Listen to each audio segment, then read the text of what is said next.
O'tgan yili AQShda qatl qilishlar deyarli 2 baravar ko'paydi va xorijda ko'paydi.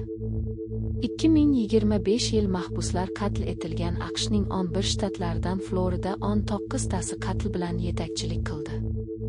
Kurt Anderson Abxide Tapjon Xalqaro amnistiya tashkilotining yangi hisobotiga ko'ra, butun dunyo bo'ylab qatl etilganlar soni 2025 yilda so'nggi 44 yildagi eng yuqori ko'rsatkichga ko'tarildi.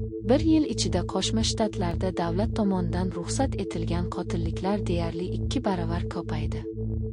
Inson huquqlari tashkilotining yakshanba kuni xabar berishicha, 17 mamlakatda giyohvand moddalar bilan bog'liq jinoyatlardan tortib, siyosiy dissidentlik harakatlarigacha bo'lgan jinoiy ayblovlar bilan jami 2707 kishi o'ldirilgan.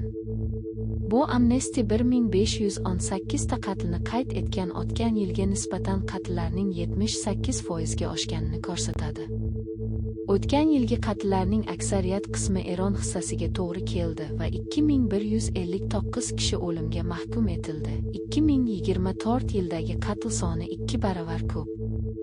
Sentabr oyida Amnistiya Eron 2025 yil so'nggi 15 yildagi eng yuqori qatl soniga yetganini aytdi.